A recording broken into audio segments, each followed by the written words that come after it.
The views and opinions expressed in the following program do not necessarily represent the views or opinions of the management, staff, or owners of KFLO or the Promise 90.7 FM. Good morning. It's time once again for Truth or Tradition with Steve Rainey, worship leader at B'nai Israel in Shreveport. His former pastoral experience provides a unique study into God's Word and how today's culture has damaged our knowledge and understanding. Here's Steve Rainey. Good morning. Here we are back again. Truth or Tradition. Steve Rainey and Kenny Word going to continue our discussion about the times that we're in and what we need to do to prepare for it. Yesterday, Kenny, we were talking about. I think we ended up talking about Korea. Yeah. And what could happen, and I think you'd mentioned this EMP attack and what could happen. I don't know if most people out there are aware of just how vulnerable we are to having everything we take for granted in life taken away from us. Yes. An EMP attack could happen. That is something that would be an electromagnetic pulse is what they say an EMP attack is. And it could happen either by a detonation of a nuclear weapon above the United States, depending upon, as I understand it, and I've got limited knowledge of this, but depending upon how high it's detonated is going to be to cover how wide an area of the United States it covers. Yeah. In other words, if they detonated one that 30 miles up or 70 miles up or 200 miles up, it covers a much larger area. And I've heard the same thing. The higher up and the more centrally they can get over the nation, then the broader the spectrum is that they can wipe out. Can you imagine with me, Kenny, what would happen, whether it was by a nuclear explosion? Like I say, I heard reports yesterday that North Korea has two satellites that are in orbit that come across the United States coming up from the south, and that they don't know what's on these things. North Korea says they're for peaceful purposes, but there's some who speculated they could have put a nuclear weapon. They don't have to have it on a warhead if they got it on a satellite. And then they can redirect that satellite out of orbit down over the United States and explode that thing. It's kind of weird. I don't know. But there's some that are saying that's a possibility and that the United States should maybe consider taking those satellites down. Trump may be one of the things he's looking at. I think he's pretty proactive, but, what I would say is, we shouldn't, as a people, just be relaxed and think, hey, Trump's going to take care of us because, the enemy's at work. You see in prophecy that America is not standing by Israel at the last day. So it lets you know something's going to happen. Either, we get a new leader or, we fall to the wayside. I think so. And this could happen through a nuclear blast, but it also could happen just as if we got hit, what science tells us is with a direct blast from a coronal mass ejection from the sun. The last time it happened was what was called the Carrington event back in 1850. It was 1859. At that time, it knocked out the telegraphs, but we weren't dependent on electronics like we are today. Right. And so it didn't take them long to get the telegraph poles back up and get it back in service.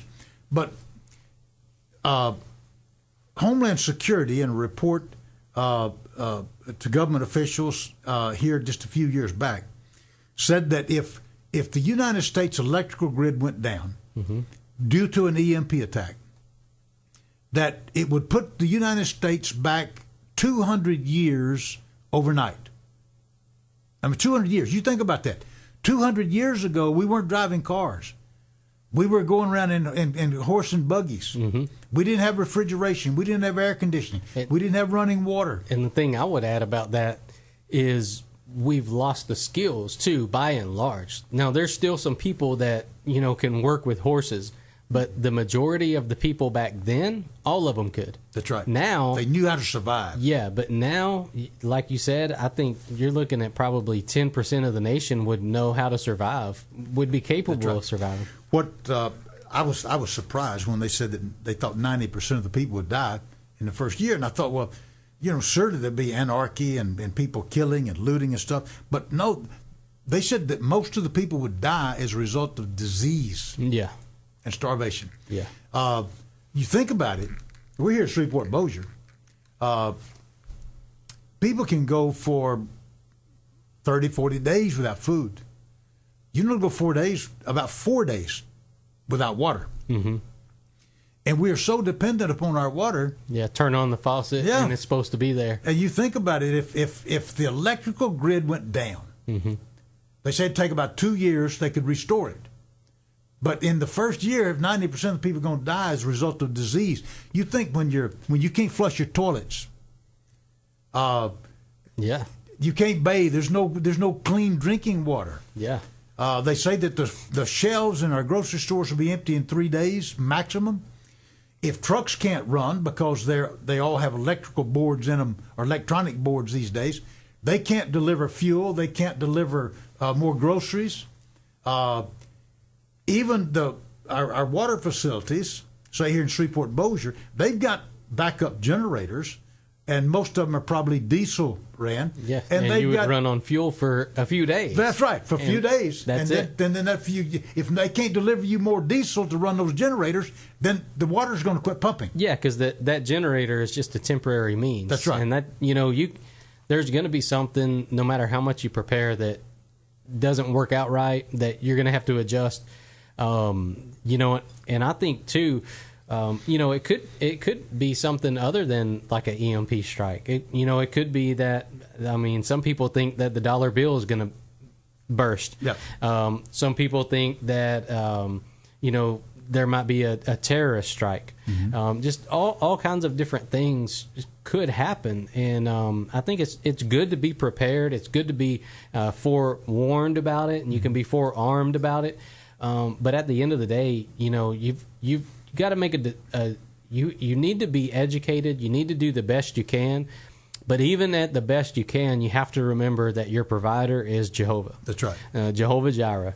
And just like whenever Abraham, sent her away and she was out in the desert and she was about to die. She didn't want to see her son die, so she pushed Ishmael away. Right. And then the angel came, and said, God heard your cry, the cry of the son, and brought that water out of nowhere. And God can do that if his people will trust him as Jehovah Jireh, even in those dark days like, could happen on America. If you can just remember that God is your provider. He is your Jehovah Jireh. And I agree with that. And I don't know. I try to find balance, Kenny. Yeah. I'm not paranoid, but I know that God can provide and does, and we see example after example where he does. But then we look at the story of Joseph in Egypt, where he was warned that there was going to be 7 years of plenty and then 7 years of famine. Yeah, and God gave him the dream the wisdom. And had him store the grain. Some people think, that God just gave him the dream. Yeah. But God also gave him the wisdom to bring everything into the storehouse. And if it had not been for that, Israel would have ceased to exist. They would have starved to death. They were saved because there was grain in Egypt, and they went down and were saved. Yeah. So what I tell our people, and I don't know what you do, and listen, you listening out there today, I don't, and I think Kenny would agree with me. We're not wanting to scare people. We're not wanting you to be paranoid. The first thing I tell you to do is examine yourself. Are you in a right relationship with God? That's the first thing you start with. That's right. Are you playing church? Are you really serious about walking and being in Messiah? And are you in the faith that was once delivered to the saints? That would be the place I would tell you to start, because other than that, it makes how much food you got stored and how long you are able to survive on this world. It ain't gonna be enough. Yeah, because you only get one go around here. That's right. But the next life is eternal. That's exactly right. But what I encourage people to do, and I've done this in my own family, Kenny. Uh-huh. I encourage everybody, without being paranoid now, I would encourage everybody to have an emergency family plan. Yeah. What would you do if all of a sudden it went dark? And when I say went dark, I'm talking about there's no cell phones, there's no landlines, there's no computers, there's no Facebook, there is no way to communicate. There's no banking. You can't get fuel out of the ground if the stations have fuel. If there's no electricity, you can't pump it out. And when you're hungry, you can't go to McDonald's. That's exactly right. Yeah. The drive-thru's closed. Yeah. That's it's funny, but it's sad that we rely so much on places like McDonald's and the gas station. That's right. Yeah. And so, but the thing that torments me, and I trust God. When I say torments me, I trust God and I pray for my family. I'm really, I don't think, afraid for me. Mm-hmm. I'm 70 years of age. I'll be 71 in November. I've lived my life, but I worry about my kids and my grandkids. And can you imagine what it would be like if total chaos followed by anarchy, which is going to break out? We've seen what happens now in some of these cities where where they have the little riots going on. Yeah, it gets gang violence and all that. Can you imagine what would happen? And if you can't use a phone to call your children or your grandchildren, find out where they were. It's just like your kids. If it happens on a Tuesday morning and your kids are at school, well, if it's an EMP attack and electronics in your car won't start. How you gonna get to school to pick them up? And you can't call anybody to say, "Well, we're gonna meet here, meet there." Everything's gone. Yeah, that to me would be a living hell to not know where my kids were, if they were okay, and I couldn't get to them. I remember a situation similar. I mean, not even in the same ballpark, but whenever 9/11 happened, I was at college in Arkansas.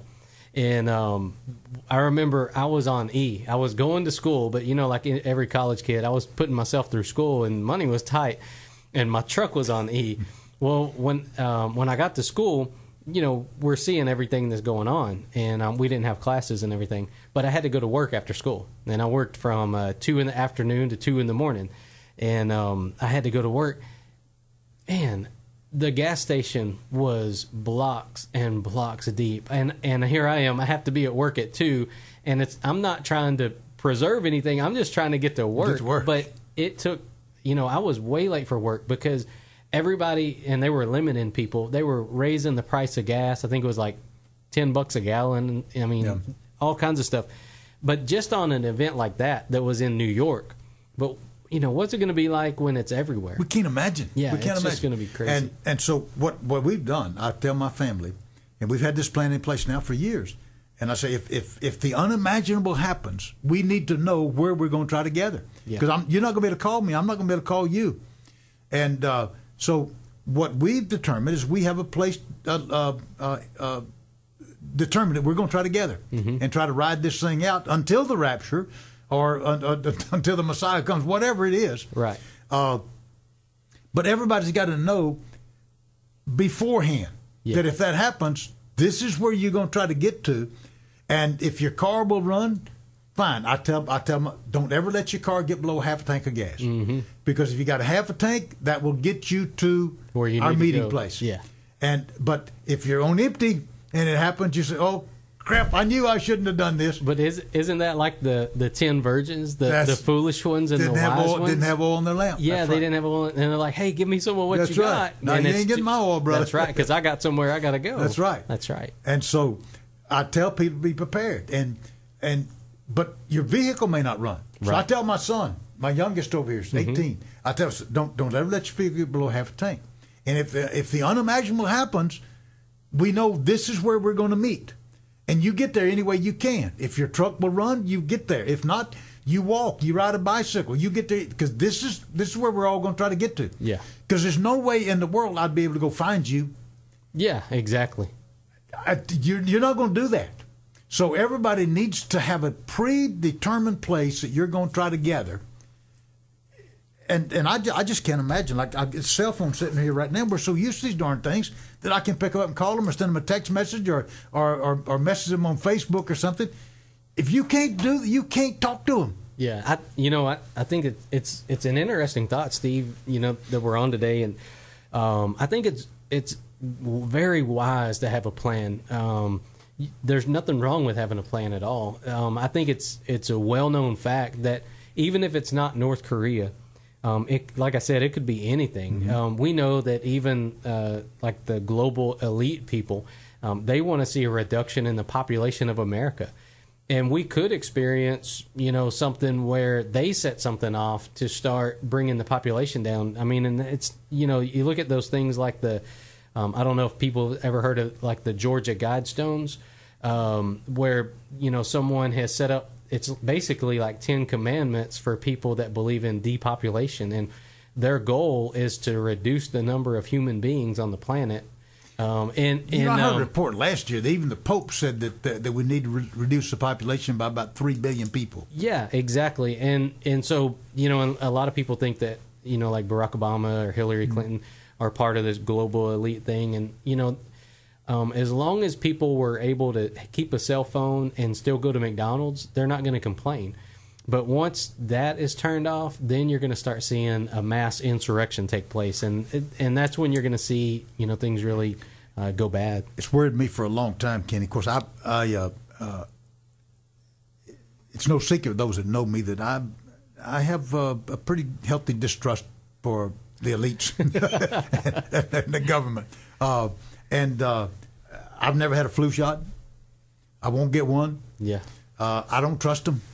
The last time I got a flu shot was in college, and the last time I got a flu shot, I got the flu.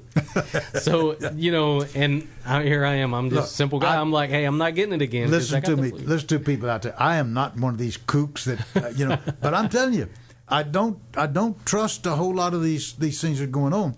And I'm 70 years of age now. I'm on Social Security, would be on Medicare. I have Medicare for hospitals, but I keep Blue Cross Blue Shield for my family and my kids, and so I'm still paying for my health insurance. But the greatest budget liability we've got for our unpaid liabilities is Social Security, Medicare. Mm-hmm. And do you know who the biggest consumers of Social Security and Medicare are? It's old people like me. So if the government wanted to solve its budget problem overnight, they could just find some way to get rid of all the old people. Yeah. The budget problem is solved. Very true. And so it could be some kind of a manufactured deal. It doesn't have to be from North Korea or something, but something that would create a situation where you just get rid of all these old people that are just a burden on the system now. We're not pushing the wagon anymore. Yeah. We're riding in the wagon. That's right. Well, let's run that wagon over a cliff and we start over. Now, I know that's crazy. And I was going to say too. I think a lot of it, God didn't give us a spirit of fear, but of power, love, and a sound mind. Right. And I think a lot of times what Satan likes to do, like we were talking about the other day about the flat Earth, if he can get us cornered and get us preoccupied in some area. I mean, to the people that believe in the flat Earth, I mean, that's the most important thing in the world to them. Mm-hmm. And people that think that sudden destruction is coming on America, that's the most important thing.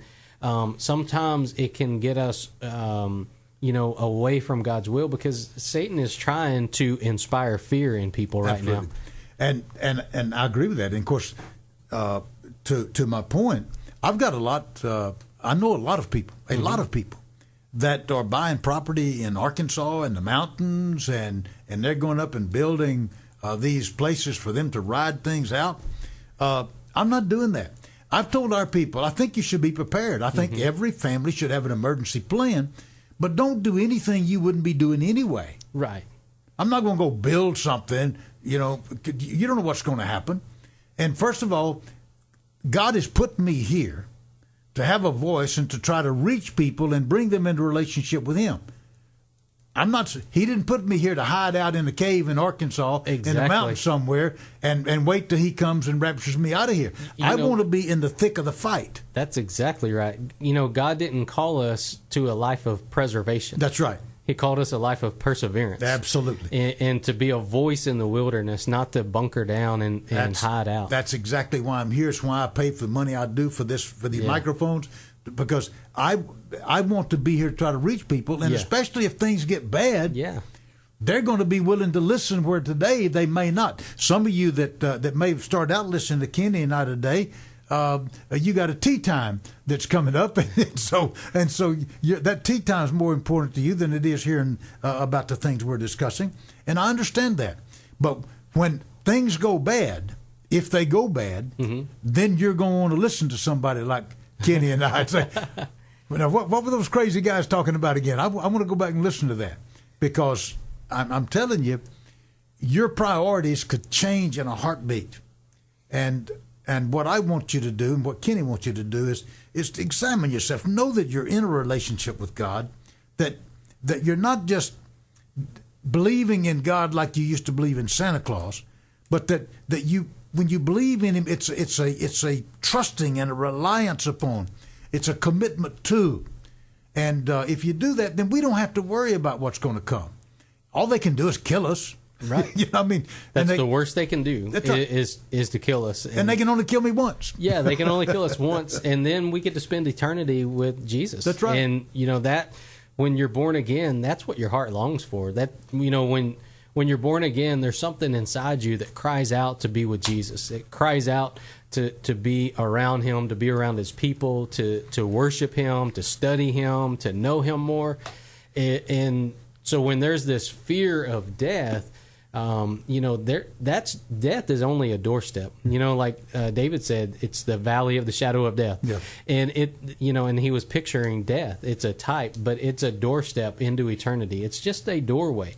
Death is not the end; it's the beginning. And that to me excites me, because everything that we're doing here and now, man, it's just like Solomon. It's a vapor. That's right. And it's fleeting. It's about to be for gone. a little time, then vanishes away. And then we're going to be in eternity, and that eternity is going to be dependent upon whether you appropriated Jesus Christ as your Lord and Savior, if you appropriated the blood of the Lamb for your salvation of your sins, called Him Lord and Savior, and that alone is what's going to hinge where you spend eternity.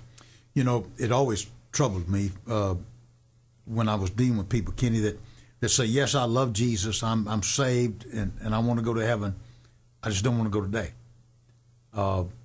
Yeah, that is odd. There's something wrong in that. What they're saying is, I really love this world, and I want to stay here and enjoy my life, and I want to have my kids and see my grandkids, and I want to live my life here. And then just before I get cancer or I get some terrible disease, go to die, then I want Christ to wrest me out of here. Yeah, that's how most people think. I never heard it put like that before, Steve, but it's very true. And I look at my own self, and I know whenever I was born again, I had so many idols in my life. We were talking earlier about the Dallas Cowboys. Man, I never missed one of their games. Never, and my mother rooted for them even harder than I did. It was just incredible. But when he became my Lord and Savior, he took my heart. I mean, all I have, I owe to Him. And from that point forward, I've probably caught a couple of handfuls of plays, and not because I don't like them anymore, but I've got someone else has my heart. Yeah. I want to be with someone else, and I'm so into Him that I don't really have time for that. I'm right there with you. My deal is, there's not anything in this world, and part of it could be due to my age. I understand that. The longer you live, the things of this world go strangely dim. Amen. Amen. I love this song. Goes, yeah. And so I know there's a difference in somebody like me who's lived my life, and you take a young person out there that's just starting their life. I can see where it's easier for me to view things as I do. Just trying to be honest. Because you're old and cynical, or I'm teasing you. I had to throw that in. I'm old and ugly and no. Totally teasing. But there's not anything in this life that attracts me. Right. Other than my family, and I want all of them saved, and I want them to go with me. Yeah. And I would truly rather God leave me here to go through the hell of tribulation or where it might go, and just take them out of it. Mm-hmm. As long as I don't have to worry about them, I think I could pretty much endure whatever I had to endure. Yeah, it's going to be an incredible time, that we're talking about, and that maybe upon us soon. It could even be this summer. But I think like what you're describing, Steve, is the heart of a father. Because you want to see your children taken care of. It's the heart of a mother. You want to see your children taken care of. It, and I think that that's why it's so important to make sure that your family knows Christ, to make sure that your family has an opportunity to be born again. And I see people, they'll make time to go to the movies, they'll make time to go play soccer, they'll make time to go eat ice cream, but they won't make time to go to church. Mm-hmm. They'll stay up late at night watching movies, but if you have church that runs till 8:30, you're going to get an earful. And I see that, but I also come back to Kenny what we started this week. Yeah.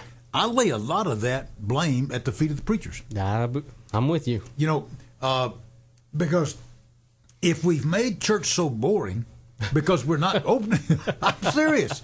If we're not opening the Word, the Word is exciting. Yeah. It is. This is the most exciting book in the world. I agree. But if you go to the typical preacher, they're hitting the same I think you used the term the other day, blah, blah, blah stuff. Yeah. And people are tired of that. It is. I don't know if you remember, I think it was on Charlie Brown or whatever, the parent would always, wah. That's what most preachers give. If you ask a preacher a question, do you love the Lord? It's blah, blah, blah, blah, blah. But, when you open the Word of God, like you said, there should be an excitement and a hunger. There should be a desire there. And, I've heard this before too, is that the pastor is not the thermometer of the church, but the thermostat. Yeah, he's supposed to set the temperature. He's supposed to set it, and everybody else should go along with it, Well, when I was pastoring years ago, and I keep going back to that because, like I said, I was out of the church 25 years. Mm-hmm. I mean, when I say I was out, I totally was gone. I was in the wilderness. I told God, "You leave me alone, I'll leave you alone." It just because I was so discouraged about the church. But when I was preaching, I don't have cows on my place up there now. I've got horses, mm-hmm. And most of the pastures in pine timber and all that stuff now.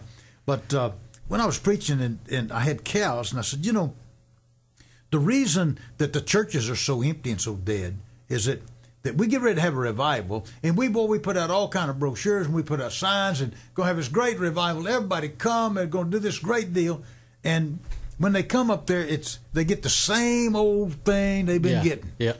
And I said, it's like me going out to call my cows. I could reach over and go out in the pasture, reach over in the back of the truck and get an empty feed sack, and just start shaking that feed sack and hollering at those cows, "Woo cow, woo cow!" And man, they come running from a half a mile away. Mm-hmm. You see them start bucking and running. Here they come. But once they get there, if I don't feed them, and I keep shaking that empty feed sack, eventually they'll get to where they won't even look up when you start calling. They'll just keep grazing because they know you're not going to feed them. They've heard all this noise before. But there's an empty sack. That is a great metaphor for what's going on in the church. It's a great metaphor, and I think people are hungry for truth. Like God said that, His people are destroyed for a lack of knowledge, and I think pastors have the responsibility to get on their face before God and get a fresh anointed word from God and give to God's people. And God's people know when a message has been prayed over, and they know when you got it out of the file cabinet. Yep. And they have that same response. Absolutely. So most of it just shaking empty feed sacks. And so people don't want to go. They're tired of it. I agree. It's the same old. But there is an excitement and a hunger for the Word. And Ken and I want you to get excited about the Word out there, friends. And listen, if you're not excited, go talk to your pastor and your leaders and ask them why there's no excitement. And see what you can do to help them to create that excitement and thirst for the things of God. Pray for your pastors. Absolutely. Pray for it. Amen. Pray for revival in your church. And Ken and I'll be back, and I think tomorrow's Friday. Friday. Yep. So we'll be back, and we'll wrap this up for this week. I hope you've enjoyed it. I hope you're getting in your Word. You want a place to worship this weekend? Gospel Lighthouse on Panther Drive in Bossier. Ken would love to have you. We'd love to have you, B'nai Israel. God bless you. We'll be back tomorrow.